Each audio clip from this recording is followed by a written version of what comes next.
ಯಾವುದಪ್ಪ ಅಂದ್ರೆ, ಏಕೆ ಚಿಂತೆ ಮಾಡುವೆ ಮೂಢ ವಿಶ್ವನಾಥನೇ ಪೋಷಿಪನು ಅಂತಕ್ಕಂಥ ಒಂದು ವಿಷಯ. ನಿದ್ದೆ ಹತ್ತಿರನೇ ಅಲ್ಲ, ನಿದ್ದೆಗನ್ನಾಗೋಬೇಕೆ ಹೆಣ್ಣು ತಳಾಕತ್ತಿಳತ್ರಿ. ನಿದ್ದೆಗನ್ನಾಗ ಹತ್ತಿದ್ಲತ್ತಾಕಿ ದಿವಸ. ಗಂಡ ದಿನ ಕೇಳ್ತಿದ್ದತ್ತ, ನಿದ್ದೆಗನ್ನಾಗ ಯಾಕೆ ಕಳ್ತಿ, ನಿದ್ದೆಗನ್ನಾಗ ಯಾಕೆ ಕಳ್ತಿ ಅಂತೇಳಿ. ಆಕೆ ಏನು ಮಾಡಿದ್ರು ಹೇಳಲಿಲ್ಲ ಗಂಡಗೆ. ನೀವು ಹೇಳ್ತೀರ ಅಳಾಕತ್ತಿದ್ರು ಅಂದು, ಯಾವಾಗ ಹೋಗು ಹತ್ತಿರಲ್ಲ ನೀವು ಹೋಗ್ರಿ, ನೀವು ಹೋಗ್ರಿ, ನಮ್ಮವ್ವ ಮನೆಗೆ ಹೋಗ್ಕೊಂಡು ನೀವು ಹೋಗ್ರಿ ಮತ್ತು ನೀವು ಹತ್ತಿರ್ತೀರಿ. ಹಂಗೆ ಆಕಿನೂ ಏನು ಮಾಡಿದ್ಲು, ಅಳಾಕತ್ತಿದ್ಲು. ಯಾವಾಗ ಗಂಡ ಈಕೆ ಯಾಕೆ ಅಳತಾಳು ಅನ್ನೋದು ಕಾರಣ ತಿಳ್ಕೊಳ್ಬೇಕಾಗಿತ್ತು ಅವಂಗ.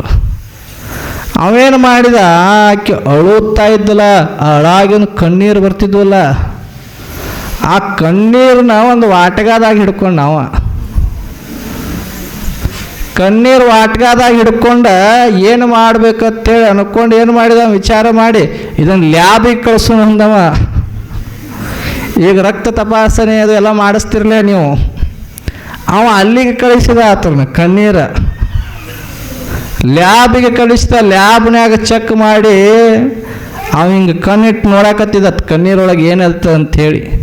ಈಗ ರಕ್ತ ಅದು ಚೆಕ್ ಮಾಡ್ಬೇಕಾದ್ರೆ ಅದ್ರೊಳಗೆ ದೃಷ್ಟಿ ಇಟ್ಟು ನೋಡ್ತಾರೆ ಯಾವುದಾದ್ರೂ ವೈರಸ್ ಅಟ್ಯಾಕ್ಟ್ ಆಗ್ಯತ್ತು ಏನೋ ಅಂಥೇಳಿ. ಹಂಗೆ ಇಕ್ಕಿ ಕಣ್ಣಿನ ಗ್ಲಾಸ್ ಪಟ್ಟಿದ್ವಲ್ಲ, ರಕ್ತ ಚೆಕ್ ಮಾಡ್ಬೇಕಾದ್ರೆ ಪಟ್ಟಿ ಇಟ್ಟಿರ್ತಾರೆ ಹಿಂಗೆ. ಅದ್ರ ಮ್ಯಾಗ ಒಂದು 2 ಹನಿ ಕಣ್ಣೀರು ಹಾಕಿ ಆ ಪಟ್ಟಿಯಲ್ಲಿ ಚೆಕ್ ಮಾಡೋದು ಇಟ್ಟತ್ತ. ಆ ಕಣ್ಣೀರೊಳಗೆ ಅಳೋದಕ್ಕೆ ಕಾರಣ ಏನು ಅಂತ ರಿಪೋರ್ಟ್ ಬಂತು. ಗಂಡನಿಗೆ ನೋಡಿ ಆಶ್ಚರ್ಯ ಆಗಿತ್ತು. ಏನು ರಿಪೋರ್ಟ್ ಬಂದಿತ್ತು, ಅಳಾಕ ಕಾರಣ ಬಂಗಾರ ಕೊಡಿಸಿಲ್ಲ, ಬರ್ಮಾಳ ಕೊಡಿಸಿಲ್ಲ, ನೆಕ್ಲೆಸ್ ಕೊಡಿಸಿಲ್ಲ, ಇದಕ್ಕೆ ಕಾರಣ ಆಗಿತ್ತು ಅಂತ ರಿಪೋರ್ಟ್ ಬಂತು.